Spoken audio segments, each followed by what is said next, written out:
वाहिगुरु जी खालसा वाहिगुरु जी की फतेह।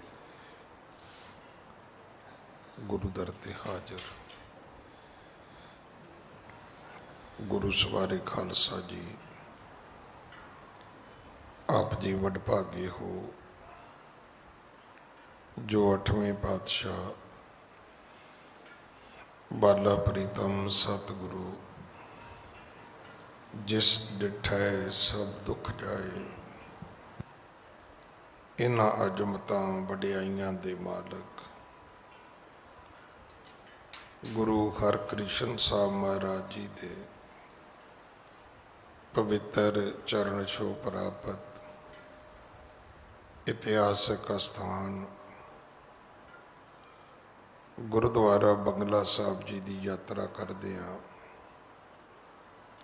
जुगो जुग अटल छतर चवर तखत दे मालक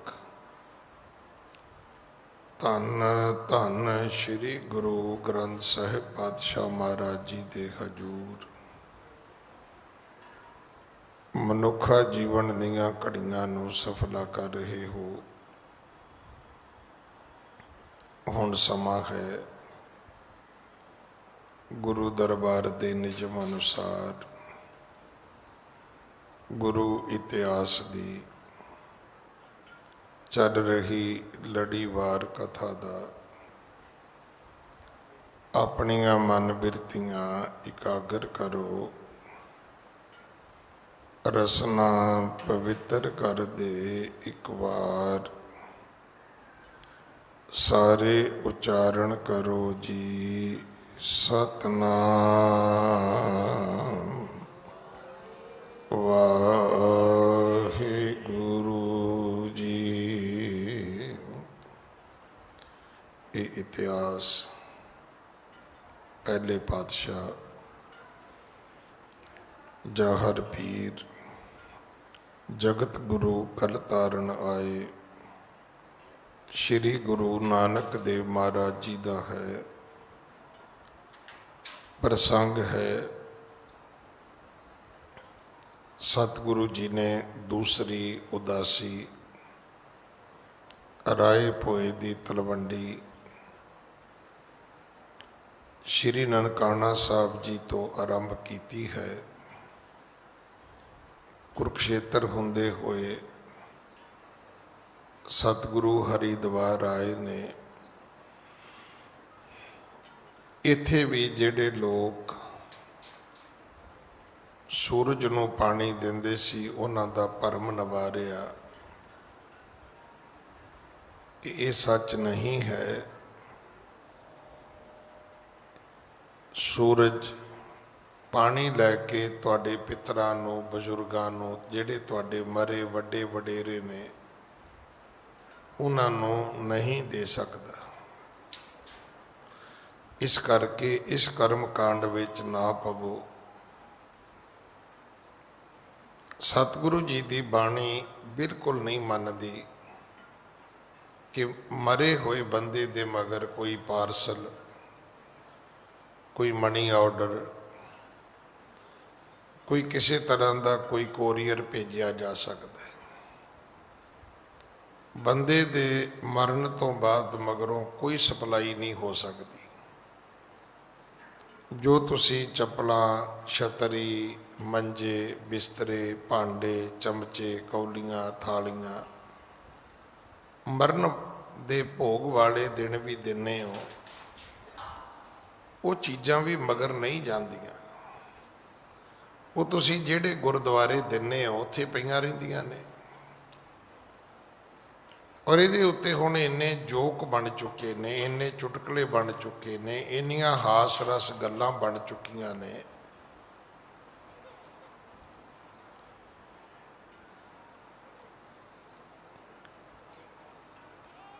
कि असी मनण लई अजे भी तैयार नहीं है। ये गल तां इहदा खुद मैं आप गवाह हाँ कि बजुर्ग मर गया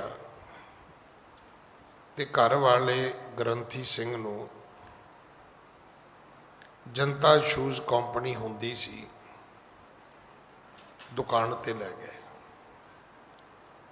कि भाई साहब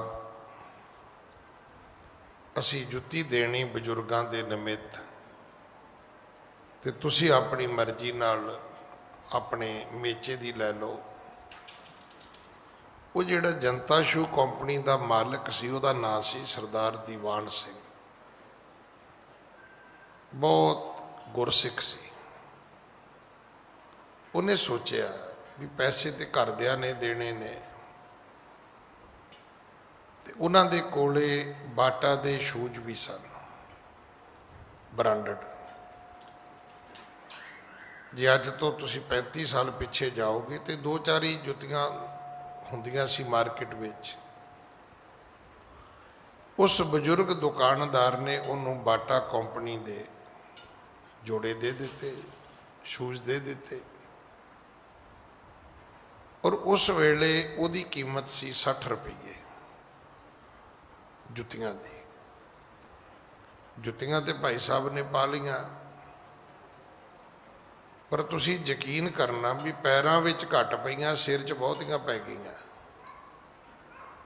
घर वालियां ने बुढ़े दे भोग तो बाद फिर खंड पाठी रख लिया। भाई साहब का नाम सी भाई बचित्र सिंह।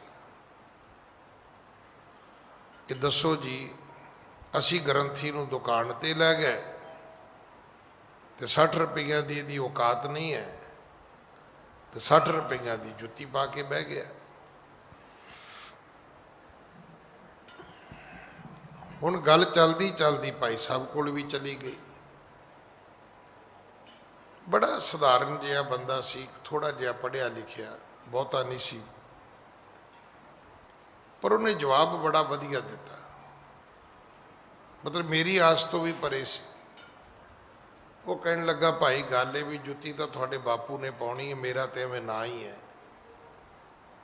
तो जे तुहानूं लगदा है भी महंगी है तो तुसीं ये वापस करके भाई मैनूं तो 10 रुपये दी चप्पलां लिया दिओ, मैं तो भी पा लांगा। हुण घरदिआं नूं भज्जण नूं भी ना थां मिले भी साडे नाल की बनी।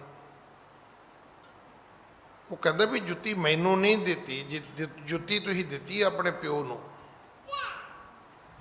तुहाडा विश्वास ये है भी ये जुत्ती भाई साहब पाउणगे तो साडे बापू कोल जाएगी, तो जे तुहानूं लगदा महंगी है तो तुसीं मैनूं सस्ती चप्पल लै दिओ कोई, मैं तो भी पा लांगा, मैनूं की फर्क पैंदा। ये गल्लां साडे रोज़ दे जिंदगी विच हो चुकियां ने। सस्ती जी थाली, सस्ती जी मंजी, चालू जी छतरी, तो ये जी बापू दे मगर समान जा रहा है जी, पुछो किहड़ा कोरीयर जा रहा है, किहड़ा पार्सल जा रहा है, किहड़ी कंपनी है जिहड़ी ये सप्लाई करती है। भाई कोई नहीं करती। सिख धर्म इत्थे खलोता है कि नानक अग्गै सो मिलै, जे खट्टे घाले।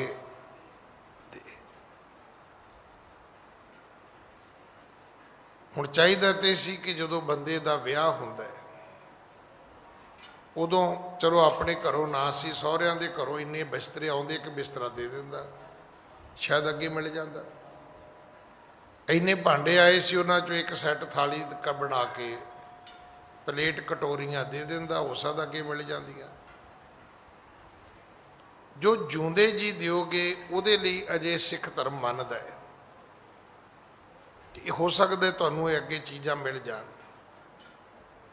पर तू मर जाए कंजूसी करदा ते बच्चे मगरों फराक दे लई करन ते तू सोचे भी मैनू पहुँचेगा नहीं। ऐसा कोई विधि विधान कुदरत विच भी नहीं है।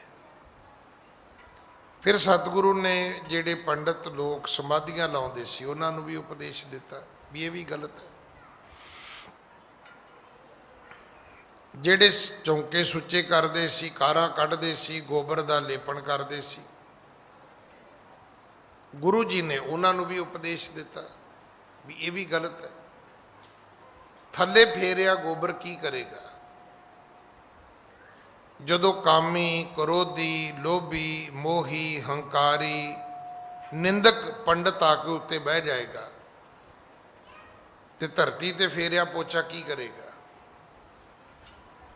ਦੇਖੋ ਨਾ, ਜਦੋਂ ਆਪਾਂ ਨੂੰ ਕ੍ਰੋਧ ਹੀ ਇੰਨਾ ਆਉਣਾ ਹੈ, ਜਦੋਂ ਆਪਾਂ ਨੂੰ ਲਾਲਚ ਹੀ ਇੰਨਾ ਹੈ, ਜਦੋਂ ਆਪਾਂ ਕੋਈ ਔਗਣ ਵਿਸ਼ਾ ਵਕਾਰੇ ਨਹੀਂ ਜਿਹੜਾ ਸਾਡੇ 'ਚ ਨਹੀਂ ਹੈ, ਤੇ ਥੱਲੇ ਵਾਲੀ ਸੁਚਮਤਾ ਕੀ ਕਰੇਗੀ ਭਾਈ। ਉਹਨਾਂ ਨੂੰ ਵੀ ਉਪਦੇਸ਼ ਦਿੱਤਾ। ਹੁਣ ਇਹ ਕਥਾ ਹੈ ਕਿ ਰਾਤ ਦਾ ਵਕਤ ਹੈ ਤੇ ਗੰਗਾ ਨੇ ਆ ਕੇ ਗੁਰੂ ਜੀ ਦੇ ਚਰਨ ਪਰਸੇ ਨੇ। ਕਹਿਣ ਲੱਗੀ, ਮਹਾਰਾਜ ਮੈਂ ਮੈਲੀ ਹੋ ਗਈ ਆ, ਲੋਕਾਂ ਦੇ ਪਾਪ ਧੋਂਦਿਆਂ ਧੋਂਦਿਆਂ ਮੇਰੇ ਤੇ ਕਿਰਪਾ ਕਰੋ। ਸਤਿਗੁਰੂ ਜੀ ਨੇ ਉਪਦੇਸ਼ ਦਿੱਤਾ ਕਿ ਇਹ ਗੰਗਾ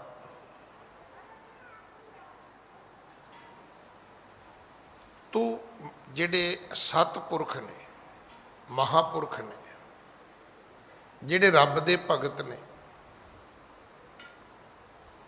ਤੂੰ ਉਹਨਾਂ ਨੂੰ ਸਿਮਰਿਆ ਕਰ। ਵੇਖ ਤੇਰੇ ਵਿੱਚ ਜਿੰਨੇ ਬੰਦੇ ਨਹਾਉਣ ਆਉਂਦੇ ਨੇ ਸਾਰੇ ਪਾਪੀ ਆਉਂਦੇ ਨੇ, ਚੰਗਾ ਬੰਦਾ ਤੇ ਆਉਂਦਾ ਕੋਈ ਨਹੀਂ। ਜਿਹੜੇ ਲੋਕ ਤੀਰਥਾਂ ਤੇ ਇਸ਼ਨਾਨ ਕਰਨ ਜਾਂਦੇ ਨੇ ਉਹਨਾਂ ਵਿੱਚ ਬਹੁਤਾਤ ਜਿਹੜੀ ਹੈ ਉਹਨਾਂ ਲੋਕਾਂ ਦੀ ਹੈ ਜਿਹੜੇ ਲੋਕ ਪਾਪਾਂ ਵਿੱਚ ਭਰੇ ਹੋਏ ਨੇ। ਉਹ ਆਪਣੇ ਪਾਪ ਧੋਂਦੇ ਨੇ ਤੇ ਗੰਗਾ ਦੇ ਪਾਣੀ ਦੀ ਇੰਨੀ ਕੀ ਵਿਚਾਰੀ ਉਹਦੀ ਸਮਰੱਥਾ ਹੈ। ਮੈਂ ਕੱਲ ਵੀ ਬੇਨਤੀ ਕੀਤੀ ਸੀ ਵੀ ਕਈ ਵਾਰੀ ਕੱਪੜੇ ਜ਼ਿਆਦਾ ਮੈਲੇ ਹੋਣ ਨਾ ਤੇ ਜਿਹੜੇ ਸਰਫ ਸੋਡੇ ਵਿੱਚ ਆਪਾਂ ਡਬੋਨੇ ਆ ਜਾਂ ਜਿਹੜੇ ਮਸ਼ੀਨ ਦੇ ਵਿੱਚ ਅਸੀਂ ਕੱਪੜੇ ਪਾਉਨੇ ਆ ਧੁਲਾਈ ਵਾਸਤੇ, ਜੇ ਪਾਣੀ ਬਹੁਤਾ ਮੈਲਾ ਹੋ ਜੇ ਤੇ ਸਾਨੂੰ ਡੋਲਣਾ ਪੈਂਦਾ ਹੈ। ਪਰ ਜੇ ਕੱਪੜੇ ਬਿਲਕੁਲ ਥੋੜੇ ਬਹੁਤੇ ਮੈਲੇ ਹੋਣ, ਐਵੇਂ ਪਸੀਨਾ ਜਿਹਾ ਹੀ ਆਇਆ ਹੋਵੇ, ਤਾਂ ਅਸੀਂ ਇੱਕ ਵਾਰੀ ਕੱਪੜੇ ਕੱਢ ਕੇ ਉਹਦੇ ਵਿੱਚ ਕੱਪੜੇ ਹੋਰ ਵੀ ਪਾ ਲੈਂਦੇ ਵੀ ਇਹਦੇ ਤੇ ਸਾਬਣ ਠੀਕ ਹੈ, ਇਹਦੇ ਵਿੱਚ ਕੱਪੜੇ ਹੋਰ ਵੀ ਧੋਤੇ ਜਾ ਸਕਦੇ ਨੇ। ਗੁਰੂ ਜੀ ਕਹਿਣ ਲੱਗੇ ਵੀ ਗੰਗਾ ਤੇਰੀ ਸਮਰੱਥਾ ਘੱਟ ਹੈ, ਇਸ ਕਰਕੇ ਤੂੰ ਹੁਣ ਮੈਲੀ ਹੋ ਗਈ ਹੈ। ਜਿਉ ਆਵਤ ਕਾਤਕ ਕੋ ਮਾਸਾ ਬਿਮਲ ਸ਼ੁੱਧ ਹਵੈ ਜਾਤ ਆਕਾਸ਼ਾ, ਤਿਉ ਨਿਰਮਲ ਹੋਵੇਂ ਤਤਕਾਲਾ ਸੰਤਨ ਲੱਛਣ ਸੁਣੋ ਰਸਾਲਾ। ਤੂੰ ਉਡੀਕਿਆ ਕਰ ਵੀ ਕੋਈ ਸੰਤ ਆਵੇ, ਕੋਈ ਭਲਾ ਪੁਰਖ ਆਵੇ, ਉਹ ਤੇਰੇ ਵਿੱਚ ਆਪਣੇ ਚਰਨ ਪਾਵੇ ਤੇ ਗੰਗਾ ਤੇਰੀ ਸ਼ਕਤੀ ਵੱਧ ਜਾਏਗੀ। ਇੱਕ ਗੱਲ ਗੁਰੂ ਗ੍ਰੰਥ ਸਾਹਿਬ ਦੇ ਵਿੱਚੋਂ ਦ੍ਰਿੜ ਕਰ ਲੈਣਾ, ਤੀਰਥ ਵੱਡਾ ਕਿ ਹਰ ਕਾ ਦਾਸ। ਇਹ ਦੋ ਚੀਜ਼ਾਂ ਨੇ, ਤੀਰਥ ਵੱਡਾ ਹੈ ਕਿ ਰੱਬ ਦਾ ਭਗਤ ਵੱਡਾ ਹੈ। ਤਾਂ ਫਿਰ ਗੁਰਬਾਣੀ ਕਹਿੰਦੀ ਵੀ ਤੀਰਥ ਵੱਡਾ ਨਹੀਂ ਹੈ, ਰੱਬ ਦਾ ਭਗਤ ਵੱਡਾ ਹੈ। ਇੱਥੇ ਵੀ ਸਤਿਗੁਰੂ ਕਹਿਣ ਲੱਗੇ ਵੀ ਗੰਗਾ ਤੈਨੂੰ ਅਸੀਂ ਦੱਸ ਵੀ ਦਿੰਨੇ ਆ ਮਹਾਂਪੁਰਖ ਕੌਣ ਹੁੰਦੇ ਨੇ। ਹਾਂਜੀ, ਸੁਕਤਾ ਰਜਤ ਜਗਤ ਕੋ ਜਾਣਤ, ਹਰਖ ਸ਼ੋਕ ਮਹਿ ਰਹਿਤ ਸਮਾਨਤ। ਜਿਵੇਂ ਸਿੱਪੀ ਦੇ ਵਿੱਚ ਭੁਲੇਖਾ ਹੁੰਦਾ ਵੀ ਚਾਂਦੀ ਹੈ, ਤੁਸੀਂ ਸਮੁੰਦਰਾਂ ਦੇ ਕੰਢੇ ਜਾਓਗੇ ਨਾ, ਉੱਥੇ ਸਿੱਪੀਆਂ, ਸ਼ੰਖ, ਇਹ ਚੀਜ਼ਾਂ ਮਿਲਦੀਆਂ ਨੇ। ਭੁਲੇਖਾ ਇਹ ਹੁੰਦਾ ਵੀ ਸ਼ਾਇਦ ਸਿੱਪੀ ਦੇ ਵਿੱਚ ਚਾਂਦੀ ਹੋਏਗੀ, ਉਹਦੀ ਬਣਾਵਟ ਬੜੀ ਖੂਬਸੂਰਤ ਹੁੰਦੀ ਹੈ। ਤੁਸੀਂ ਸੁਨਿਆਰੇ ਕੋਲ ਗਹਿਣਾ ਲੈਣ ਜਾਓ ਨਾ, ਤੇ ਉਹ ਵੀ ਓਡੀ ਸੋਹਣੀ ਡੱਬੀ ਦੇ ਵਿੱਚ ਜਾਂ ਓਨੀ ਸੋਹਣੀ ਪੈਕਿੰਗ ਬਣਾ ਕੇ ਨਹੀਂ ਦੇਗਾ ਜਿੰਨੀ ਸੋਹਣੀ ਪੈਕਿੰਗ ਰੱਬ ਨੇ, ਕੁਦਰਤ ਨੇ ਆਪ ਇਹਨਾਂ ਸਿੱਪੀਆਂ ਦੀ ਬਣਾਈ ਹੈ। ਉਹਦੀ ਖੂਬਸੂਰਤੀ ਬਹੁਤ ਹੈ, ਬੰਦ ਹੋਵੇ ਤਾਂ ਵੀ ਸਿੱਪੀ ਸੋਹਣੀ ਹੈ, ਉਹਦਾ ਮੂੰਹ ਖੁੱਲ ਜਾਏ ਤੇ ਤਾਂ ਵੀ ਸੋਹਣੀ ਹੈ, ਉਹਦੇ ਦੋ ਪੀਸ ਹੋ ਜਾਣ ਤਾਂ। ਜਿਹੜੇ ਰੱਬ ਦੇ ਸੰਤ ਨੇ ਉਹ ਸਮਝਦੇ ਨੇ ਵੀ ਜਿਵੇਂ ਸਿੱਪੀ ਵਿੱਚ ਲੋਕਾਂ ਨੂੰ ਭੁਲੇਖਾ ਹੈ ਵੀ ਚਾਂਦੀ ਹੈ, ਸਾਨੂੰ ਵੀ ਭੁਲੇਖਾ ਵੀ ਸਾਰੇ ਸੁੱਖ ਜਗਤ ਵਿੱਚ ਨੇ, ਰੱਬ ਦੇ ਭਗਤਾਂ ਨੂੰ ਪਤਾ ਵੀ ਨਹੀਂ, ਜਗਤ ਵਿੱਚ ਸੁੱਖ ਨਹੀਂ ਹੈ। ਜਗਤ ਸੁੱਖਾਂ ਦਾ ਇੱਕ ਭੁਲੇਖਾ ਹੈ, क्योंकि जगत संसार की जीवन की है। जीवन अपने आप च एक समस्या है। हुण मैं आप जी नूं बेनती करांगा, तुसीं खुद मेरे नाल सहमत होवोगे भी आपां छोटे सी ते सोचदे हुंदे सी भी पता नहीं स्कूलों कदों खैड़ा छुटेगा मास्टरां तो, ते माँ प्यो तो भी कदों खैड़ा छुटेगा। रोज़ ही कर पुट्टी जांदे ने। वड्डे हो गए, शुक्र कीता, पर वड्डे होके पढ़ाई की इन्नी जिम्मेवारी पै गई कि हुण कोई कुटदा भी नहीं, कोई कुक्कड़ भी नहीं बनाउंदा, कोई मुर्गा भी नहीं बनाउंदा, कोई कन्न भी नहीं पुट्टदा, पर फुरसत ही नहीं है। फिर सोचा भी कदों पढ़ाई दी किताबां मुक्कणगियां, नौकरी करांगे ऐश हो जाएगी। नौकरी भी आ गई। हुण नौकरी दीआं अपणीआं दुश्वारियां ने, ਉਹਦੇ ਲਈ सफ़र भी करना पिया। फिर सोचा भी शायद विआह हो जाएगा, फिर ठीक हो जाएगा काम। विआह दीआं अपणीआं दुश्वारियां शुरू हो गई। फिर सोचा भी घर बच्चे हो जाणगे, फिर इहदियां खुदियां चीकां बच्चे दीआं फीसां ने कढ़ातियां। छोटे छोटे बच्चे जदों रात नूं सौंदे नहीं, फिर पता लगदा है, फिर माँ प्यो की कीमत समझ आउंदी है कि जे असी इन्हां नूं इवें पालदे तो हो सकता है उन्होंने भी सानूं इदां ही पालिया होवे। देखो मैं तो अपने बच्चों नूं भी कहना, तो जिहड़े मेरे कोल आउंदे मैं उन्हां नूं भी कहना, जिहड़ा आएगा ना ज्ञानी जी काका शरारत बड़ी करदा है। मैं कह जी नवीं नवीं शुरू हुई मोदी ने दिती है, क्योंकि अपने वेले तो हुंदियां ही नहीं सी शरारतां, फिर सारे चुप कर जाते। भी बच्चा होवे और शरारती ना होवे तो दसो फिर लगड़ा लूला ही होएगा। भी होवे बच्चा तो शरारती ना होवे, तुहानूं चंगा लगेगा? तुहानूं खुद लगेगा भी ये बीमार है। बच्चा शरारती ही चंगा लगदा है। ज्ञानी जी बच्चा शरारतां बड़ियां करदा। मैं कहनी ये नवीं नवीं आईयां ने, जदों तुसीं निक्के निक्के सी उदों तो हुंदियां ही नहीं सी। नहीं उदों भी होणगियां। तो मैं कहा फिर ठीक है, जिन्ना को दुख माँ प्यो नूं तुसीं दिता है उन्हां कोल तुसीं सहार लो। फिर जाके समझ आई, फिर सोचा भी चलो ये विआहे जाणगे फिर काम मुक जाएगा। नहीं, साडी वो खेड मुकी नहीं। भंडा भंडारीआ किन्ना क भार, तो थल्ले वाला पुछदा हुंदा सीगा ते उत्ते वाले कहंदे हुंदे सी भी एक मुट्ठी चुक लै दूजी तैयार, भी भार ते बराबर ही रहना है। बचपन तो लैके बुढ़ेपे तक कदे देखो जिहड़ा व्यक्ति ने जिम्मेवारी समझनी है वो तो फ्री कदे नहीं हुंदा, तो जिन्हें काम नहीं करना वो बचपन विच भी फ्री है, वो जवानी च भी फ्री है, वो बुढ़ेपे च भी फ्री है। मैनूं तो लगता भी रब के घर च भी फ्री हो। इहो जिहा बंदा मरदा भी नहीं छेती। रब भी कहता भी एडा वेलड़ खड़ के करना की है, मैनूं इत्थे ही तुरिया फिरन दो। इहो जिहे बंदे मरदे भी नहीं छेती। तुसीं कदे वेखिओ जिहड़े बहुत लायक बंदे हुंदे छेती चले जांदे, फिर लोग कहंदे ने कि पता नहीं रब नूं भी इहदी लोड़ सीगी।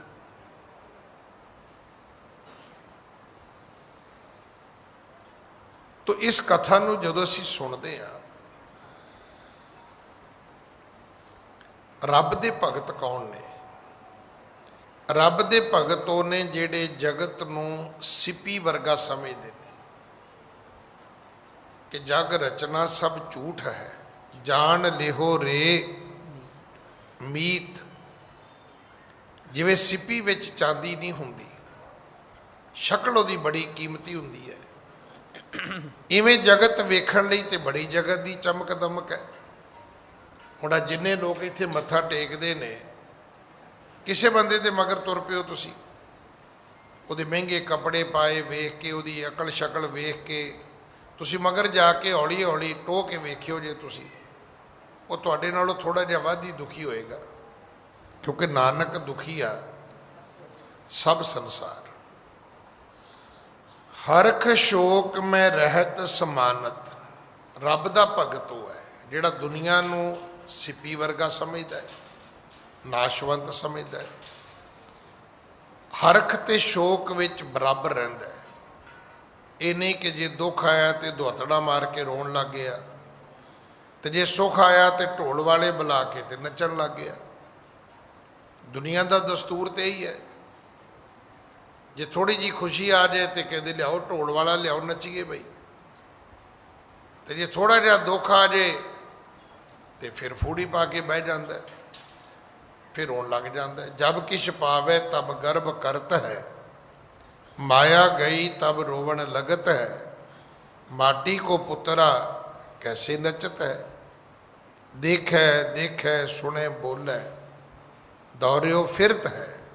रब दा भगत नहीं करता, वो हरख शोक दे विच समान रहिंदा है। एक रस। हाँ जी। ਮ੍ਰਿਦਲ ਰਿਦਾ ਨਿਤ ਪਰ ਉਪਕਾਰੀ। ਉਹਦਾ ਹਿਰਦਾ ਮ੍ਰਿਦਲ ਹੈ, ਬੜਾ ਕੋਮਲ ਹੈ। ਉਹ ਪੱਥਰ ਦਿਲ ਨਹੀਂ ਹੈ, ਉਹ ਪਰਉਪਕਾਰੀ ਹੈ। ਉਹਦਾ ਹਰ ਘੜੀ ਯਤਨ ਹੁੰਦਾ ਹੈ ਕਿ ਮੈਂ ਕਿਸੇ ਦਾ ਫਾਇਦਾ ਕਰ ਸਕਦਾ, ਮੈਂ ਕਿਸੇ ਦਾ ਭਲਾ ਕਰ ਸਕਦਾ, ਮੇਰੇ ਤੋਂ ਕਿਸੇ ਨੂੰ ਸੁੱਖ ਮਿਲ ਸਕਦਾ ਹੈ। ਵਿਖੇ ਬਾਸ਼ਨਾ ਉਰ ਤੇ ਜਾਰੀ। ਵਿਸ਼ਿਆਂ ਦੀ ਵਾਸ਼ਨਾ ਜਿਹੜੀ ਹੈ, ਇੱਛਾ ਜਿਹੜੀ ਹੈ, ਉਹਨੇ ਆਪਣੇ ਮਨ ਤੋਂ ਸਾੜ ਦਿੱਤੀ ਹੈ, ਦੱਬੀ ਨਹੀਂ ਹੈ। ਜਿਹੜੀ ਸਾਡੀ ਤੁਹਾਡੀ ਹਾਲਤ ਕੀ ਹੈ, ਅਸੀਂ ਵਿਸ਼ੇ ਵਾਸ਼ਨਾ ਦੱਬੀਆਂ ਹੋਈਆਂ ਨੇ। ਗੱਲ ਮਸ਼ਕੀਨ ਸਾਹਿਬ ਦੀ ਬੜੀ ਵਧੀਆ। ਉਹ ਕਹਿੰਦੇ ਭਾਈ ਇਹਨੇ ਕੋਈ ਖਰਾਬੀ ਨਹੀਂ ਕੀਤੀ। ਉਹ ਕਹਿੰਦੇ ਹੁੰਦੇ ਸੀ ਇਹਨੂੰ ਮੌਕਾ ਨਹੀਂ ਮਿਲਿਆ। ਸ਼ਰਾਬ ਨਹੀਂ ਪੀਤੀ, ਮੌਕਾ ਨਹੀਂ ਮਿਲਿਆ। ਕੋਈ ਹੋਰ ਮਾੜੀ ਗੱਲ ਨਹੀਂ ਕੀਤੀ, ਮੌਕਾ ਨਹੀਂ ਮਿਲਿਆ। ਸਵਾਲ ਤੇ ਇਹ ਵੀ ਜਿਹਨੂੰ ਮੌਕਾ ਮਿਲਿਆ ਉਹਨੇ ਕੀਤੀ ਕਿ ਨਹੀਂ ਕੀਤੀ। ਗੱਲ ਤੇ ਹੈ। ਮੇਰੇ ਇੱਕ ਦੋਸਤ ਹੁੰਦੇ ਸੀ, ਇਹ ਗੱਲ ਮੈਂ ਤੁਹਾਨੂੰ 90 ਤੋਂ ਵੀ ਪਹਿਲਾਂ ਦੀ ਸੁਣਾ ਰਿਹਾ। ਉਦੋਂ ਮੈਂ ਮੇਰਾ ਖਿਆਲ ਮੁਸ਼ਕਲ ਨਾਲ 9 ਇੰਚੀ ਕਿਰਪਾਨ ਪਾਉਂਦਾ ਹੋਵਾਂਗਾ, 6 ਇੰਚੀ 9 ਇੰਚੀ। ਉਹ 12 ਇੰਚੀ ਪਾਉਂਦਾ ਹੁੰਦਾ ਸੀ। ਪੈਂਟ ਕਮੀਜ਼ ਪਾਉਣੀ ਉਹਨੇ, ਤੇ ਪੈਂਟ ਦੇ ਵਿੱਚ ਇੱਥੇ ਉਹਨੇ ਪਿੱਛੇ ਕਿਰਪਾਨ ਪਾਉਣੀ। ਮੈਂ ਕਈ ਵਾਰੀ ਕਹਿਣਾ, ਮੈਂ ਕਹਿਣਾ ਵੀਰ ਜੀ ਤੁਹਾਡੇ ਕੱਪੜੇ ਪਾਟਦੇ ਨਹੀਂ, ਕਹਿਣਾ ਨਹੀਂ। ਤੇ ਉਹਦੀ ਪਤਾ ਡਿਊਟੀ ਕੀ ਸੀ? ਸ਼ਰਾਬ ਦੀ ਫੈਕਟਰੀ ਹੈ ਹਿਮਾਚਲ ਵਿੱਚ। ਭਾਖੜਾ ਨੰਗਲ ਪਾਰ ਕਰੋ ਤੇ ਜਿੱਥੋਂ ਹਿਮਾਚਲ ਸ਼ੁਰੂ ਹੁੰਦਾ ਉਸ ਸ਼ਹਿਰ ਦਾ ਨਾਮ ਹੈ ਮਹਿਤਪੁਰ, ਊਨੇ ਤੋਂ ਪਹਿਲਾਂ। ਤੇ ਮਹਿਤਪੁਰ ਦੇ ਵਿੱਚ ਸ਼ਰਾਬ ਦੀ ਫੈਕਟਰੀ ਹੈ। ਉਹਦੇ ਵਿੱਚ ਉਹਦੀ ਨੌਕਰੀ, ਔਰ ਡਿਊਟੀ ਕਿੱਡੀ ਉਹਦੀ ਖਤਰਨਾਕ ਹੈ। ਡਿਊਟੀ ਇਹ ਵੀ ਉਹ ਸ਼ਰਾਬ ਦੇ ਸੈਂਪਲ ਚੈੱਕ ਕਰਦਾ ਸੀ। ਅੰਮ੍ਰਿਤਧਾਰੀ ਬੰਦਾ, ਡਿਊਟੀ ਉਹਦੀ ਸ਼ਰਾਬ ਦੀ ਫੈਕਟਰੀ ਵਿੱਚ ਸੈਂਪਲ ਚੈੱਕ ਕਰਨੇ। ਤੇ ਮੈਂ ਕਿਹਾ ਭਾਜੀ ਪੀਤੀ? ਕਹਿੰਦਾ ਮੈਨੂੰ ਸਵਾਦ ਹੀ ਨਹੀਂ ਪਤਾ। ਮੰਨੋਗੇ ਤੁਸੀਂ? ਇਹਨੂੰ ਕਹਿੰਦੇ ਨੇ ਗੁਰਮੁਖ। ਇੱਥੇ ਜਿਹਨੂੰ ਮਰਜ਼ੀ ਪੁੱਛ ਲਓ ਵੀ ਤੂੰ ਸ਼ਰਾਬ ਪੀ ਲਈ, ਲੈ ਉਹ ਜੀ ਯਾਰ ਦੋਸਤ ਇਕੱਠੇ ਹੋਏ ਜੀ ਪੀ ਲਈ। ਤੇ ਯਾਰ ਦੋਸਤ ਕੱਲ ਨੂੰ ਕਹਿਣਗੇ ਯਾਰ ਖਾ ਲਾ, ਖਾ ਲੇਗਾ। ਯਾਰ ਦੋਸਤ ਕਹਿਣਗੇ ਆਪਾਂ ਨਹਿਰ 'ਚ ਛਾਲ ਮਾਰਦੇ ਹਾਂ, ਮਾਰ ਦੇਗਾ। ਇੱਦਾਂ ਕਿੱਦਾਂ ਹੋ ਸਕਦਾ ਹੈ? ਗੁਰਮੁਖ ਉਹਨੂੰ ਕਹਿੰਦੇ ਨੇ। ਉਹਨੇ ਵਿਸ਼ੇ ਵਾਸ਼ਨਾ ਦੱਬੀ ਨਹੀਂ ਹੈ, ਸਾੜ ਦਿੱਤੀ ਹੈ। ਕੋਈ ਚੀਜ਼ ਦੱਬ ਦਿਓਗੇ ਨਾ, ਲੱਭ ਜੇਗੀ, ਨਿਕਲ ਆਏਗੀ। ਪਰ ਜੇ ਸਾੜ ਦਿਓਗੇ ਬਿਲਕੁਲ ਨਹੀਂ ਲੱਭੇਗੀ।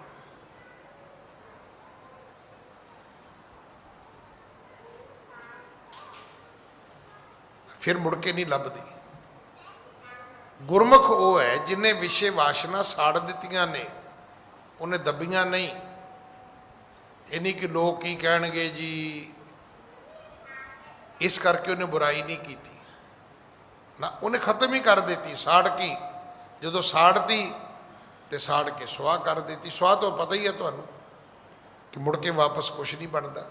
ਹਾਂਜੀ। ਪਰ ਦੁਖ ਦੇਖ ਦੁਖੀ ਹਵੈ ਜਾਹੀ, ਭਰ ਸੁਖ ਲਖ ਹਰਖੈ ਮਨ ਮਾਹੀ। ਇਹਨੂੰ ਕਹਿੰਦੇ ਨੇ ਗੁਰਮੁਖ। ਪਰਾਇਆ ਦੁੱਖ ਵੇਖੇ ਤੇ ਦੁਖੀ, ਪਰਾਏ ਦਾ ਸੁਖ ਵੇਖੇ ਤੇ ਸੁਖੀ। ਹੁਣ ਕਿਸੇ ਦੇ ਘਰ ਪੁੱਤਰ ਹੋਇਆ, ਉਹ ਨਾ ਵੀ ਮਠਿਆਈ ਦਾ ਡੱਬਾ ਦੇਣ ਤੇ ਖਬਰ ਸੁਣ ਕੇ ਹੀ ਕਵੇ ਵੀ ਸ਼ੁਕਰ ਹੈ ਮਹਾਰਾਜ, ਕਿਸੇ ਦੇ ਘਰ ਤੂੰ ਵੇਲ ਵਧਾਈ ਹੈ, ਕਿਸੇ ਦੇ ਘਰ ਤੂੰ ਪੀੜੀ ਚਲਾਈ ਹੈ। ਕਿਸੇ ਦੇ ਘਰ ਮੌਤ ਹੋ ਗਈ, ਭਾਵੇਂ ਨਾ ਵੀ ਜਾਣ ਪਛਾਣ ਹੋਵੇ ਤਾਂ ਵੀ ਅਰਦਾਸ ਕਰੇ ਵੀ ਮਹਾਰਾਜ ਇਹ ਜੀਵ ਦੀ ਆਤਮਾ ਨੂੰ ਸਦੀਵ ਕਾਲ ਆਪਣੇ ਚਰਨਾਂ 'ਚ ਨਿਵਾਸ ਬਖਸ਼ੀ, ਉਹਨਾਂ ਦੇ ਪਰਿਵਾਰ ਨੂੰ ਭਾਣਾ ਮੰਨਣ ਦਾ ਬਲ ਬਖਸ਼ੀ। ਬੱਚੇ ਛੋਟੇ ਹੋਣਗੇ,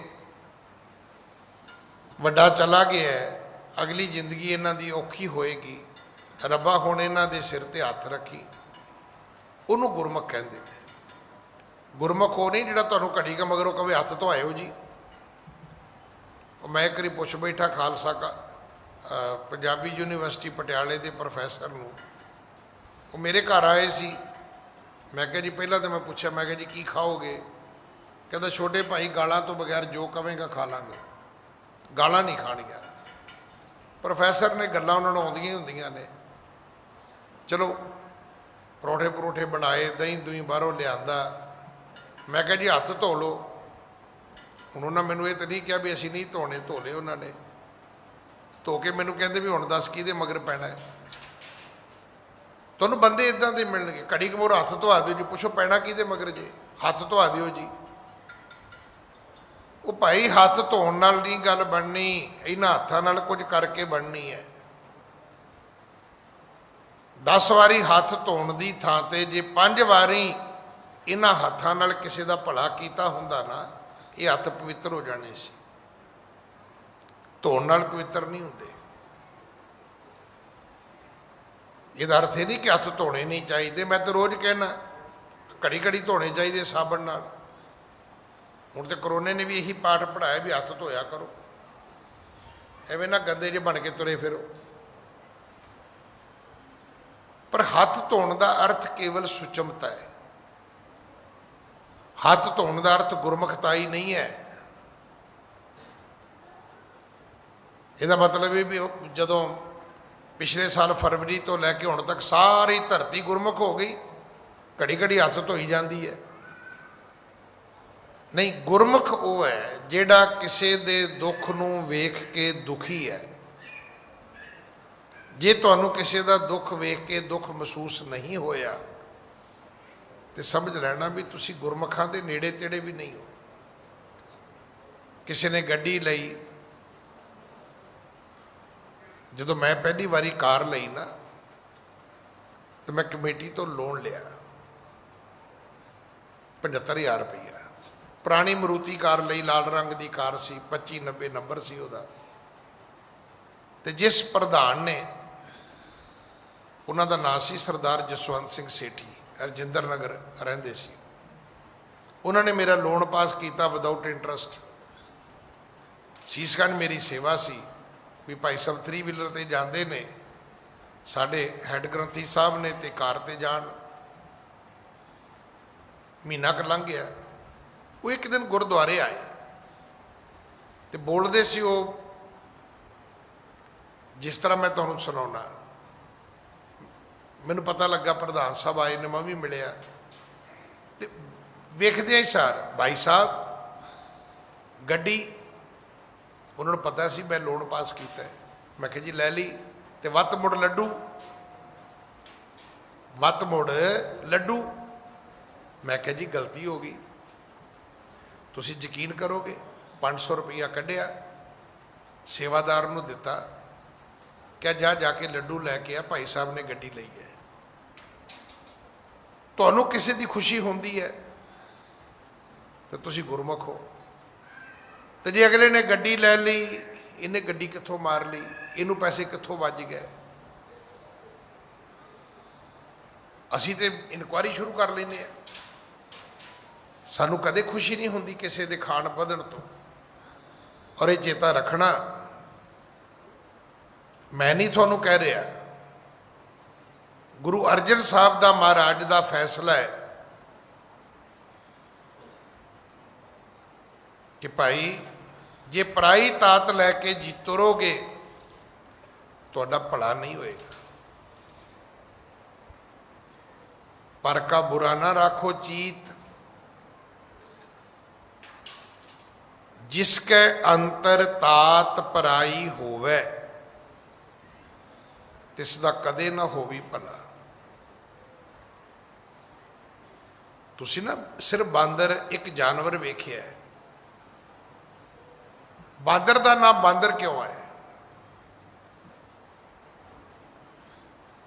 ਬਾਂਦਰ ਦੀ ਤਸ਼ਬੀਹ ਬੰਦੇ ਨੂੰ ਕਿਉਂ ਦਿੱਤੀ ਜਾਂਦੀ ਹੈ? ਹੁਣ ਤੁਸੀਂ ਕਹੋਗੇ ਜੀ ਇਹ ਬਾਂਦਰ ਤੋਂ ਹੀ ਬੰਦਾ ਬਣਿਆ ਹੈ। ਹੋ ਸਕਦਾ ਬਣਿਆ ਹੋਵੇ, ਮੈਂ ਕਾਹਨੂੰ ਕਹਾਂ, ਮਹਾਰਾਜ ਦੀ ਹਜ਼ੂਰੀ 'ਚ ਵੀ ਨਹੀਂ ਬਣਿਆ।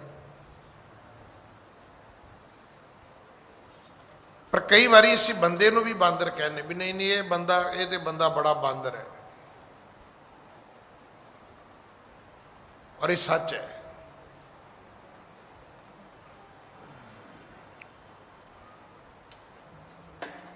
ਇਹਦਾ ਕੰਮ ਜਿਹੜਾ ਹੈ ਨਾ, ਅੱਗ ਲਾਉਣੀ ਹੈ, ਬੁਝਾਉਣੀ ਨਹੀਂ ਹੈ।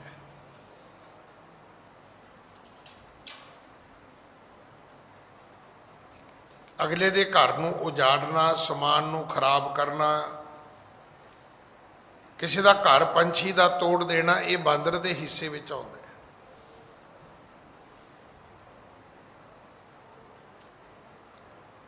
ਇਸ ਕਰਕੇ ਜੇ ਤੁਸੀਂ ਆਪਣਾ ਵੀ ਭਲਾ ਚਾਹੁੰਦੇ ਹੋ ਨਾ, ਕਿਸੇ ਦਾ ਬੁਰਾ ਸੋਚਣਾ ਛੱਡ ਦਿਓ।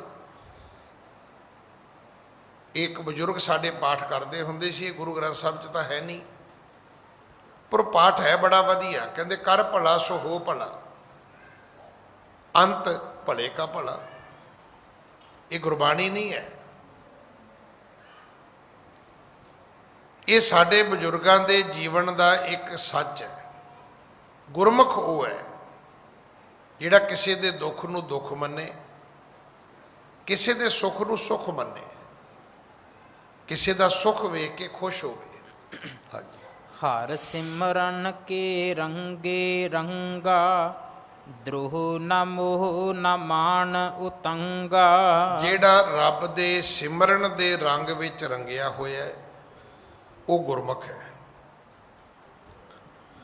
ਜਿਹਦੇ ਅੰਦਰ ਨਾ ਦਰੋਹ ਹੈ, ਨਾ ਮੋਹ ਹੈ, ਨਾ ਮਾਣ ਹੈ, ਉਹਦੇ ਅੰਦਰ ਈਰਖਾ ਨਹੀਂ ਹੈ, ਉਹਦੇ ਅੰਦਰ ਧਰੋਹ ਨਹੀਂ ਹੈ। ਇੱਕ ਹੁੰਦਾ ਕਿਸੇ ਨਾਲ ਵੈਰ ਕਮਾਉਣਾ, ਉਹ ਜਿਵੇਂ ਗੁੱਡ, ਬੈਟਰ, ਬੈਸਟ, ਇਹ ਤਿੰਨ ਸਟੇਜਾਂ ਨੇ ਨਾ, ਇਸੇ ਤਰ੍ਹਾਂ ਹੀ ਵੀ ਹੈ। ਇੱਕ ਹੁੰਦਾ ਕਿਸੇ ਨਾਲ ਵੈਰ ਕਮਾਉਣਾ, ਉਹ ਕਹਿੰਦੇ ਇਹਨੇ ਵੈਰ ਨਹੀਂ, ਇਹਨੇ ਤੇ ਮੇਰੇ ਨਾਲ ਧਰੋਹ ਕਮਾਇਆ। ਧਰੋਹ ਉਸ ਤੋਂ ਵੀ ਹੋਰ ਖੂੰਖਾਰ ਹੈ, ਹੋਰ ਜ਼ਹਿਰੀਲਾ ਹੈ। ਗੁਰਮੁਖ ਉਹ ਜਿਹਦੇ ਵਿੱਚ ਧਰੋਹ ਨਹੀਂ ਹੈ। ਗੁਰਮੁਖ ਉਹ ਹੈ ਜਿਹਦੇ ਵਿੱਚ ਮੋਹ ਵੀ ਨਹੀਂ ਹੈ। ਮੋਹ ਵੀ ਬੜਾ ਖਤਰਨਾਕ, ਉਹ ਆਪਣਿਆਂ ਤੱਕ ਹੀ ਸੀਮਤ ਹੈ। ਮਾਣ ਵੀ ਬੜਾ ਖਤਰਨਾਕ ਹੈ, ਇਹ ਨਿਰਾ ਹੀ ਹੰਕਾਰ ਹੈ। ਇਹਨਾਂ ਸਾਰੀਆਂ ਚੀਜ਼ਾਂ ਤੋਂ ਕੋਈ ਮੁਕਤ ਹੋਵੇ ਤੇ ਗੁਰਮੁਖ ਹੈ, ਮਹਾਪੁਰਖ ਹੈ, ਸੰਤ ਹੈ। ਹਾਂਜੀ। ਤਿਨ ਕੇ ਚਰਨ ਸੰਗ ਅਗ ਤੇਰੇ, ਹੋ ਹੈ ਨਸ਼ਟ ਨਹਿ ਲਾਗੇ ਦੇਰੇ। ਗੰਗਾ ਕੋਈ ਇਹੋ ਜਿਹਾ ਕੋਈ ਸੰਤ ਆਵੇ, ਕੋਈ ਮਹਾਪੁਰਖ ਆਵੇ ਤੇ ਤੇਰੇ ਵਿੱਚ ਕਰੇ ਇਸ਼ਨਾਨ, ਤੇ ਤੇਰੇ ਵੀ ਪਾਪ ਮਿਟ ਜਾਣਗੇ, ਉਹਦੇ ਤੇ ਪਾਪ ਹੈ ਹੀ ਨਹੀਂ। ਹੁਣ ਸਮਝ ਆਈ?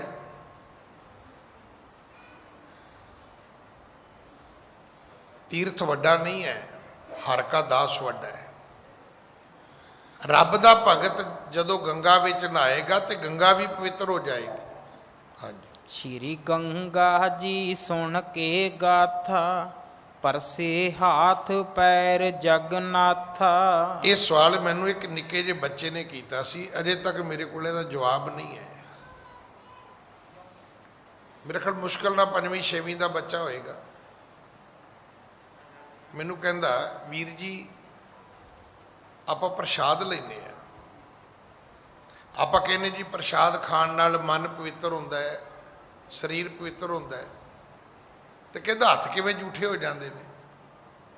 ਪ੍ਰਸ਼ਾਦ ਖਾ ਕੇ ਵੀ ਕਹਿੰਦੇ ਜੀ ਹੱਥ ਧੋਵੋ ਜੀ। ਲੈ ਮੇਰੇ ਕੋਲ ਇਹਦਾ ਜਵਾਬ ਨਹੀਂ ਹੈਗਾ ਵੀ ਜੇ ਪ੍ਰਸ਼ਾਦ ਖਾਣ ਨਾਲ ਹੱਥ ਜੂਠੇ ਹੋ ਗਏ ਨੇ ਤਾਂ ਮਨ ਕਿੱਥੋਂ ਪਵਿੱਤਰ ਹੋ ਜਾਏਗਾ। ਜੇ ਤੁਹਾਡੇ ਕੋਲ ਹੋਵੇ ਤਾਂ ਮੈਨੂੰ ਜ਼ਰੂਰ ਦੱਸਿਓ ਜੀ।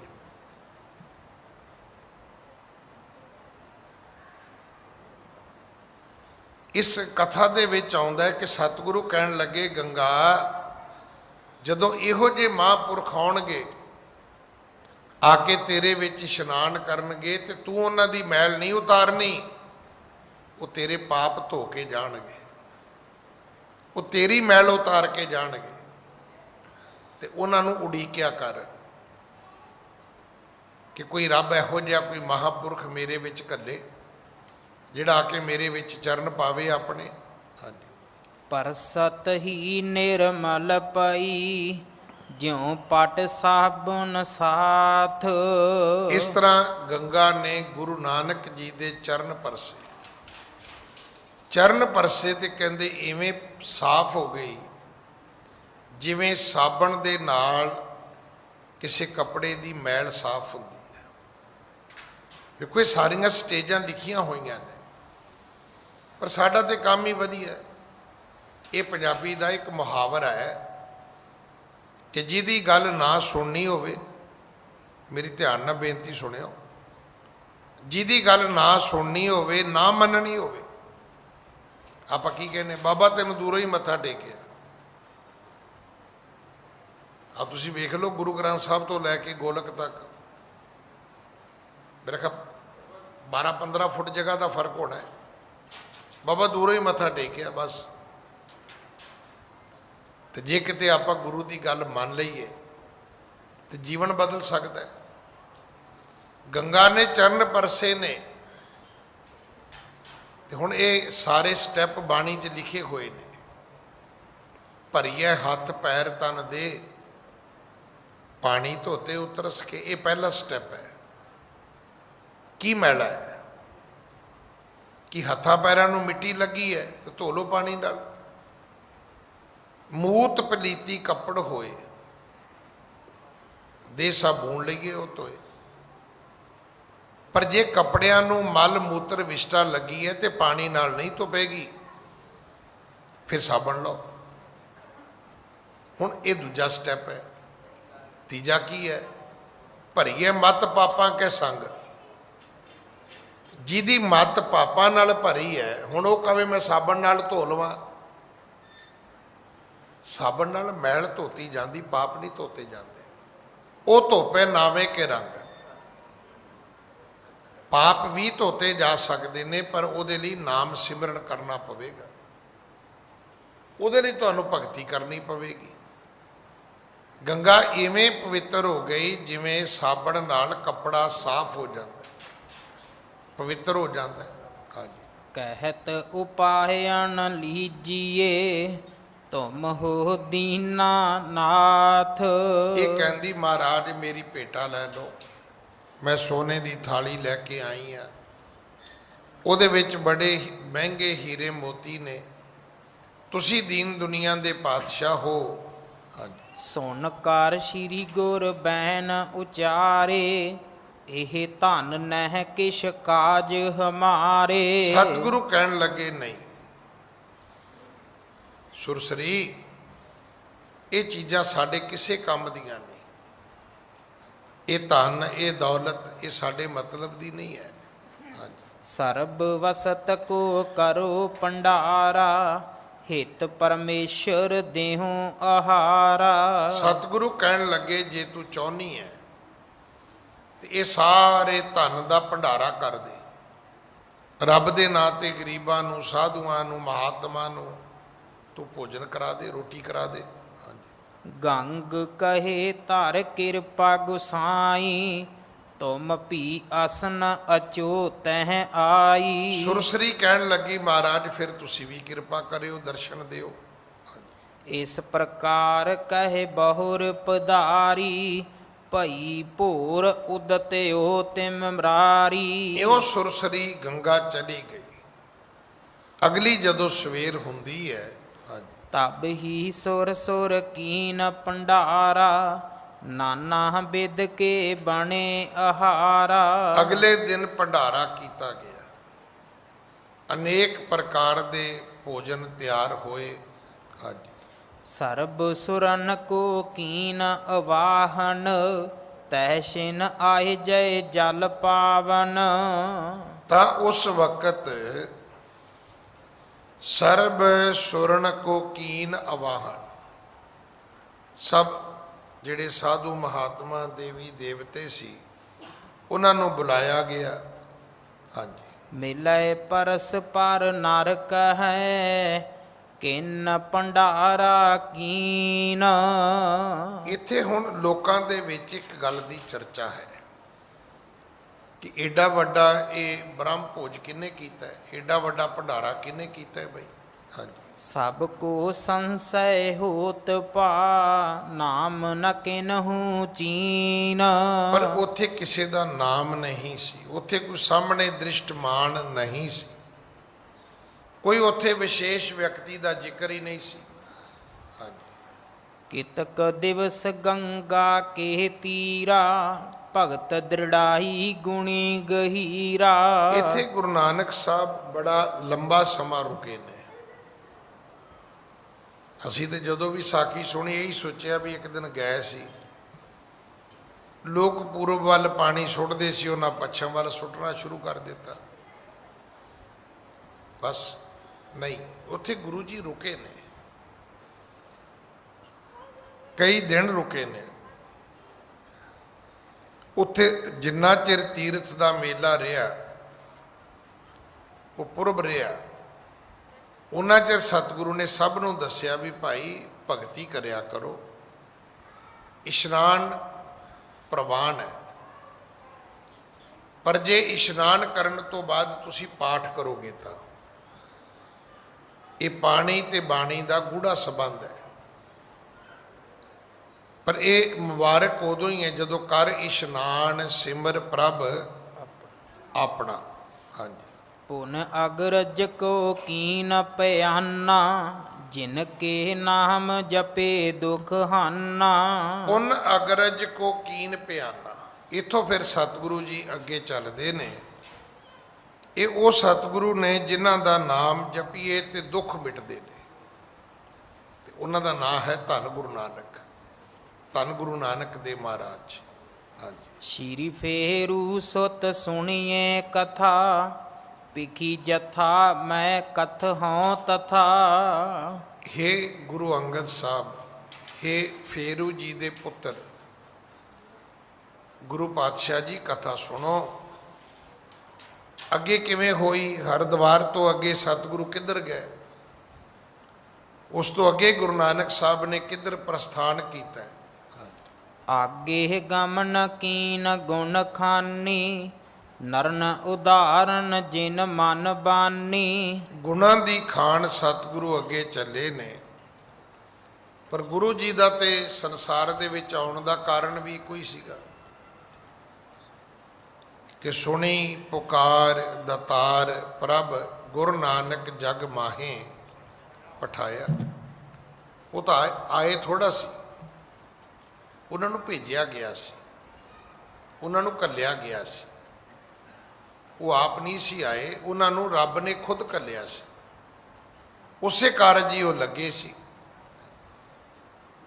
ਜੀਵਾਂ ਦਾ ਉਧਾਰ ਕਰਨ ਵਾਸਤੇ। ਇੱਥੋਂ ਸਤਿਗੁਰੂ ਜੀ ਅੱਗੇ ਫਿਰ ਤੁਰੇ ਨੇ। ਹਾਂਜੀ। ਝੱਲੇ ਜਾਤ ਮੋਹ ਸੰਗ ਬੋਲੇ ਕਿਰਪਾਲਾ, ਅਬੇ ਦੇਖੀਏ ਕਾਨ ਕੀ ਬ੍ਰਿਜਸ਼ਾਲਾ। ਸਤਿਗੁਰੂ ਪਿਤਾ ਜੀ ਕਹਿਣ ਲੱਗੇ ਵੀ ਚੱਲ ਮਰਦਾਨਿਆ, ਹੁਣ ਤੈਨੂੰ ਸ਼੍ਰੀ ਕ੍ਰਿਸ਼ਨ ਜੀ ਦੇ ਅਸਥਾਨ ਵਿਖਾਈਏ, ਜਿਹਨੂੰ ਬ੍ਰਿਜਸ਼ਾਲਾ ਕਹਿੰਦੇ ਨੇ। ਹਾਂਜੀ। ਜਹਾਂ ਅਵਤਾਰੰਗ ਤਰਿਓ ਕੰਸ਼ ਨਾਸ਼ੂ, ਕੀ ਹੈ ਕਲੋ ਲੰਗ ਜਸ਼ੋਦਾ ਆਵਾਸੂ। ਉਹ ਥਾਂ ਜਿੱਥੇ ਕੰਸ ਨੂੰ ਮਾਰਨ ਵਾਸਤੇ ਕ੍ਰਿਸ਼ਨ ਜੀ ਨੇ ਅਵਤਾਰ ਧਾਰਿਆ ਸੀ, ਉੱਥੇ ਚੱਲੀਏ ਮਰਦਾਨਿਆਂ, ਜਿੱਥੇ ਯਸ਼ੋਦਾ ਦੇ ਪੁੱਤਰ ਨੇ ਕਲੋਲ ਕੀਤੇ ਸੀ, ਬਚਪਨ ਦੀਆਂ ਖੇਡਾਂ ਖੇਡੀਆਂ ਸੀ। ਹਾਂਜੀ। ਰਬ ਕੀ ਤਨਿਆ ਜੈ ਸੁੰਦਰ ਰਾਜਤ ਖੇਲਤ ਸਿਆਮ ਮਹਾ ਸੁਖ ਪਾਇਓ। ਜਿੱਥੇ ਸੂਰਜ ਦੀ ਧੀ ਜਮਨਾ ਵਗਦੀ ਹੈ, ਜਿੱਥੇ ਕ੍ਰਿਸ਼ਨ ਜੀ ਖੇਡਾਂ ਖੇਡਦੇ ਸੀ, ਸ਼ਾਮ ਮਹਾ ਸੁਖ ਪਾਇਓ। ਕ੍ਰਿਸ਼ਨ ਜੀ ਦਾ ਇੱਕ ਨਾਮ ਸ਼ਿਆਮ ਵੀ ਹੈ, ਕਿਉਂਕਿ ਉਹ ਕਾਲਾ ਰੰਗ ਸੀ ਉਹਨਾਂ ਦਾ।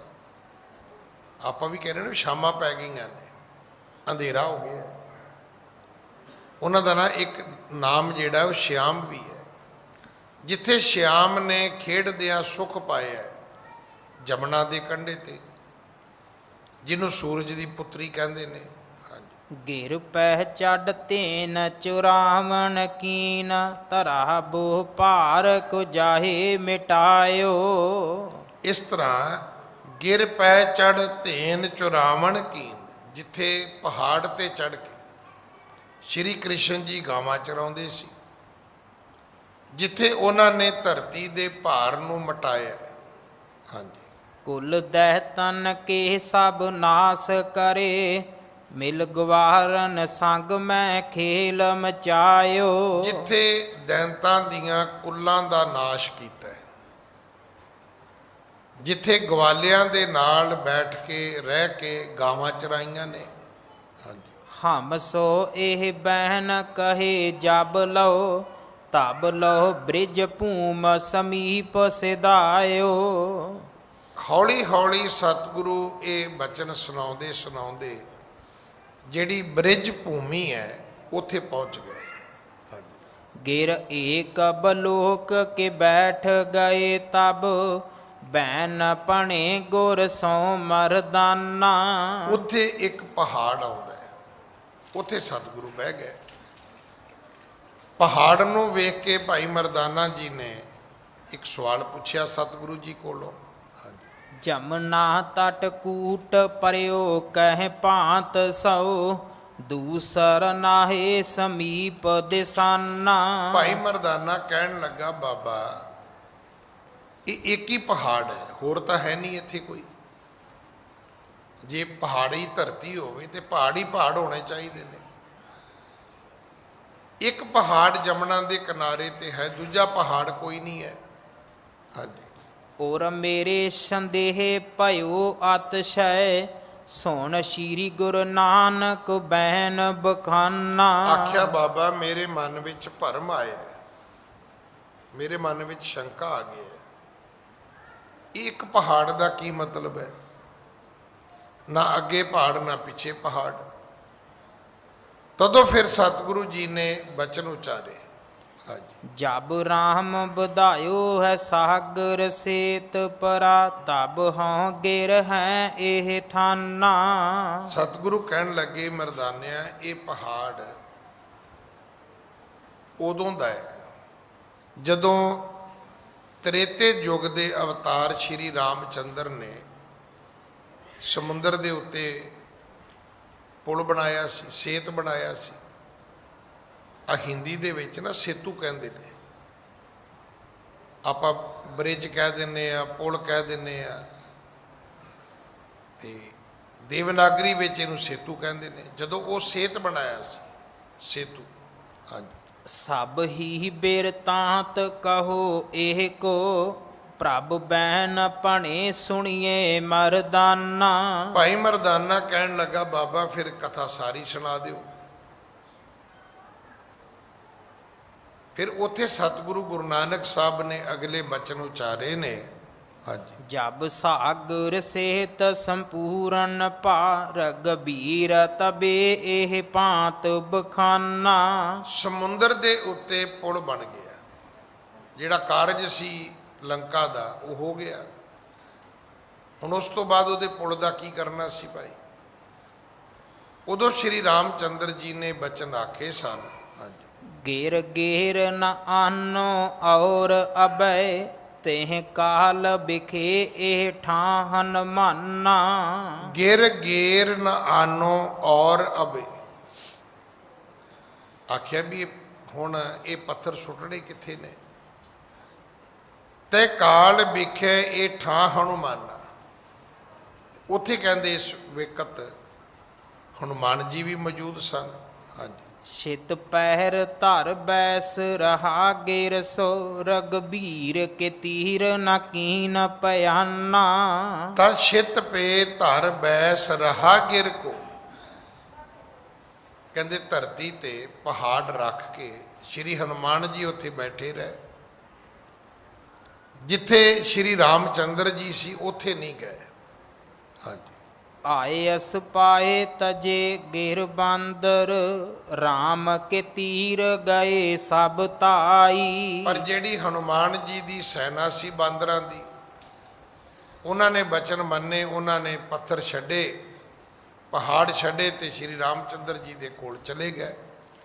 ਸ਼੍ਰੀ ਰਘਬੀਰ ਬਿਲੋਕ ਕਹੇ ਹਨੂਮਾਨ ਬਲੀ ਨਹਿ ਦੇਤ ਦਿਖਾਈ। ਜਦੋਂ ਸਾਰੀ ਬਾਂਦਰ ਸੈਨਾ ਵੇਖੀ ਤੇ ਸ਼੍ਰੀ ਰਾਮਚੰਦਰ ਜੀ ਕਹਿੰਦੇ ਵੀ ਹਨੂਮੰਤ ਕਿੱਥੇ ਹੈ, ਹਨੂਮਾਨ ਕਿੱਥੇ ਹੈ ਬਈ? ਜਿਹੜਾ ਤੁਹਾਡਾ ਰਾਜਾ ਹੈ, ਤੁਹਾਡਾ ਮੁਖੀ ਹੈ, ਤੁਹਾਡਾ ਆਗੂ ਹੈ, ਉਹ ਤੇ ਨਜ਼ਰ ਨਹੀਂ ਆਉਂਦਾ। ਜੋ ਸੁਨ ਕੇ ਤਹ ਸੰਗ ਹੁਤੋ ਜਾਓ ਸਭੇ ਕਹਿ ਕੇ ਤਬ ਗਾਥ ਸੁਣਾਈ। ਫਿਰ ਜਿਹੜੇ ਉਹਨਾਂ ਦੇ ਨਾਲ ਸੀ ਸ਼੍ਰੀ ਹਨੂਮਾਨ ਜੀ ਦੇ, ਉਹਨਾਂ ਨੇ ਦੱਸਿਆ ਵੀ ਅਸੀਂ ਤੇ ਆ ਗਏ ਹਾਂ ਤੇ ਹਨੂਮਾਨ ਜੀ ਤਾਂ ਉੱਥੇ ਹੀ ਨੇ। ਉਹਨਾਂ ਨੇ ਫਿਰ ਸਾਰੀ ਵਿਥਿਆ ਸ਼੍ਰੀ ਰਾਮਚੰਦਰ ਜੀ ਨੂੰ ਸੁਣਾਈ। RAM ਕਹੇ ਤਹ ਜਾਹੂ ਅਬੇ ਇੱਕ ਬਾਂਦਰ ਆਨੋ ਬੇਗ ਬੁਲਾਈ। ਸ਼੍ਰੀ ਰਾਮਚੰਦਰ ਜੀ ਕਹਿਣ ਲੱਗੇ ਬਾਂਦਰਾਂ ਦੀ ਸੈਨਾ ਨੂੰ ਵੀ ਇੱਕ ਬਾਂਦਰ ਜਾਓ ਤੇ ਜਾਓ ਹਨੂਮਾਨ ਜੀ ਨੂੰ ਕਹੋ ਕਿ ਅਸੀਂ ਬੁਲਾਇਆ, ਤੇ ਉਹਨਾਂ ਨੂੰ ਕਹੋ ਵੀ ਉਹ ਛੇਤੀ ਨਾਲ ਆਉਣ। ਹਾਂਜੀ। ਧਾਏ ਗਇਓ ਹਨੂਮਾਨ ਸਮੀਪ ਚਲੋ ਰਘਬੀਰ ਨੇ ਬੇਗ ਬੁਲਾਵਾ। ਤਾਂ ਉਸੇ ਵਕਤ ਧਾਏ ਗਇਓ ਹਨੂਮਾਨ ਸਮੀਪ, ਬਾਂਦਰ ਦੌੜਿਆ ਜਿੱਥੇ ਹਨੂਮਾਨ ਜੀ ਬੈਠੇ ਸੀ ਉੱਥੇ ਪਹੁੰਚ ਗਿਆ। ਕਹਿਣ ਲੱਗਾ ਜੀ ਚਲੋ ਸ਼੍ਰੀ ਰਾਮਚੰਦਰ ਜੀ ਬੁਲਾਉਂਦੇ ਨੇ ਤੁਹਾਨੂੰ। ਮੇਰੋ ਨ ਜਾਣ ਬਣੇ ਇਹ ਭਾਂਤ ਬਿਰਤੰਤ ਸਭੇ ਕਹਿ ਕੈ ਸਮਝਾਵਾ। ਅੱਗੋਂ ਹਨੂਮਾਨ ਜੀ ਕਹਿਣ ਲੱਗੇ ਵੀ ਮੇਰਾ ਜਾਣਾ ਬਣਦਾ ਨਹੀਂ, ਮੇਰਾ ਇੱਥੇ ਰਹਿਣਾ ਜਿਹੜਾ ਹੈ ਉਹ ਜ਼ਰੂਰੀ ਹੈ। ਹਾਂਜੀ। ਸੋ ਸੁਣ ਕਹਿ ਪੁਨ RAM ਸਮੀਪ ਗਇਓ ਸਭ ਹੀ ਸੋ ਪ੍ਰਸੰਗ ਸੁਣਾਵਾ। ਉਸ ਬਾਂਦਰ ਨੇ ਵਾਪਸ ਜਾ ਕੇ ਸ਼੍ਰੀ ਰਾਮਚੰਦਰ ਜੀ ਨੂੰ ਸਾਰੀ ਗੱਲ ਸੁਣਾਈ ਵੀ ਹਨੂਮਾਨ ਜੀ ਪਹਿਲਾਂ ਵੀ ਨਹੀਂ ਆਏ ਤੇ ਹੁਣ ਵੀ ਨਹੀਂ ਆ ਰਹੇ। ਉਹ ਇਹ ਗੱਲ ਕਹਿੰਦੇ ਨੇ, ਉਹ ਜਾ ਕੇ ਗੱਲ ਉਹਨੇ ਸ਼੍ਰੀ ਰਾਮਚੰਦਰ ਜੀ ਨੂੰ ਦੱਸਤੀ। ਹਾਂਜੀ। ਆਵਤ ਹੈ ਨ ਪ੍ਰਭੰ ਜਗ ਨੰਦਨ ਮੋਹ ਸੰਗ ਐਸੇ ਹੀ ਬਹਿਨ ਅਲਾਵਾ। ਆਖਿਆ ਉਹ ਜਿਹੜਾ ਪਵਨ ਪੁੱਤਰ ਹੈ ਉਹ ਸ਼੍ਰੀ ਰਾਮਚੰਦਰ ਜੀ ਅਜੇ ਨਹੀਂ ਆ ਰਿਹਾ, ਪਰ ਜਿਹੜੀ ਉਹਨੇ ਵਿਥਿਆ ਬੋਲੀ ਹੈ ਉਹ ਮੈਂ ਤੁਹਾਨੂੰ ਸੁਣਾ ਦਿੰਦਾ। ਅੱਜ ਸਮਾਂ ਸਮਾਪਤ ਹੈ, ਕਿਉਂਕਿ ਸਮੇਂ ਦੀ ਇੱਕ ਆਪਣੀ ਸੀਮਾ ਹੈ। ਮੈਂ ਰੋਜ਼ 2-3 ਮਿੰਟ ਲੈ ਜਾਂਦਾ ਸੀਗਾ। ਮੈਂ ਕੱਲ੍ਹ ਫਿਰ ਸਿੰਘ ਨੂੰ ਕਿਹਾ, ਮੈਂ ਕਿਹਾ ਮੈਨੂੰ ਚੇਤਾ ਕਰਾਇਆ ਕਰ। ਮੈਂ ਦੂਜਿਆਂ ਨੂੰ ਕਹਿੰਦਾ ਵੀ ਨਹੀਂ ਵੱਧ ਟਾਈਮ ਲੈਣਾ ਚਾਹੀਦਾ, ਕਿਉਂਕਿ 2 ਮਿੰਟ ਵੱਧ ਲਾਉਣ ਨਾਲ ਵੀ ਕਥਾ ਮੁੱਕਣੀ ਕੋਈ ਨਹੀਂ ਅਜੇ। ਸੋ ਅਗਲਾ ਸਮਾਂ ਕੀਰਤਨ ਦਾ ਹੈ। ਸਤਿਗੁਰੂ ਕਿਰਪਾ ਕਰਨ ਜੋ ਬਾਕੀ ਕਥਾ ਆਪਾਂ ਕੱਲ੍ਹ ਗੁਰੂ ਕੀ ਗੋਦ ਵਿੱਚ ਬੈਠ ਕੇ ਸੁਣੀਏ। ਭੁੱਲਾਂ ਬਖਸ਼ੋ ਜੀ, ਫਤਿਹ ਬੁਲਾਓ। ਵਾਹਿਗੁਰੂ ਜੀ ਕਾ ਖਾਲਸਾ, ਵਾਹਿਗੁਰੂ ਜੀ ਕੀ